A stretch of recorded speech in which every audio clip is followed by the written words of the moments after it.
নমস্কার, দেখছেন TV9 বাংলা। আপনাদের সঙ্গে রয়েছি আমি তন্নিষ্ঠা। শুরু করছি বাছাই নয়, আর বাছাই নয়তে শুরুতেই আজ যে খবর আপনাদেরকে জানিয়ে রাখি, 2016-2020 সালে প্রাথমিক নিয়োগ শিক্ষক মামলা, দুটি মামলা হাইকোর্টের সিঙ্গল বেঞ্চ থেকে 16 ডিভিশন বেঞ্চে, অন্তর্বর্তী নির্দেশ সুপ্রিম কোর্টের। পরবর্তী শুনানি মার্চে। মামলার সঙ্গে 58,000 শিক্ষক শিক্ষিকার ভবিষ্যৎ জড়িয়ে। আরও একবার আপনাদেরকে জানিয়ে রাখি, 2016-2020 সালে প্রাথমিক শিক্ষক নিয়োগ মামলা এবং সেই দুটি মামলায় হাইকোর্টের সিঙ্গল বেঞ্চ থেকে 16 ডিভিশন বেঞ্চে, এমনটাই খবর। অন্তর্বর্তী নির্দেশ সুপ্রিম কোর্টের। পরবর্তী শুনানি মার্চে। মামলার সঙ্গে 58,000 শিক্ষক শিক্ষিকার ভবিষ্যৎ জড়িয়ে।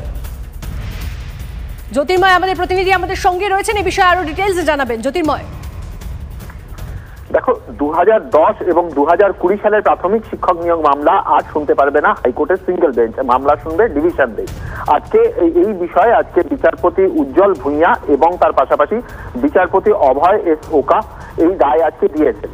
আজকে যে বিষয়টি সব থেকে বেশি গুরুত্বপূর্ণ তার হচ্ছে, এর আগে মূলত প্রাথমিকে কর্মরত শিক্ষক শিক্ষিকাদের নিয়োগের প্যানেল প্রকাশ সংক্রান্ত এই মামলায় রাজ্যের 58,000 যারা রয়েছেন শিক্ষক শিক্ষিকা রয়েছেন, তাদের ভবিষ্যৎ এর সঙ্গে নির্ভর করছে। আবেদনকারীদের বক্তব্য যে কলকাতা হাইকোর্টে বিচারপতি অভিজিৎ গঙ্গোপাধ্যায় এবং বিচারপতি অমৃতা সিনহা সহ সিঙ্গেল বেঞ্চ এই মামলায় বিভিন্ন রকম রায় দিচ্ছে, তাই এই মামলা সিঙ্গেল বেঞ্চ থেকে ডিভিশন বেঞ্চে সরানো হোক। এ বিষয়ে ডিভিশন বেঞ্চের কাছে আবেদন জানানো হয়। ডিভিশন বেঞ্চ এই মামলায় তারা নির্দেশ দিয়েছিল যে সিঙ্গেল বেঞ্চ এক্ষেত্রে মামলা শুনবে। সেই হয়েছিলেন আবেদনকারীরা এবং সুপ্রিম কোর্টের তরফ থেকে আজকে নির্দেশ দেওয়া হয়েছে যে আপাতভাবে সিঙ্গেল বেঞ্চ এই বিষয়ে মামলা শুনবে না, ডিভিশন বেঞ্চই মামলা শুনবে। পরবর্তী শুনানি আবার রয়েছে মার্চে। সেক্ষেত্রে পরবর্তী শুনানি অর্থাৎ সব পক্ষ জবাব দেওয়ার পরে হলফনামার মাধ্যমে তারপর নজর থাকবে। জ্যোতির্ময়, ধন্যবাদ।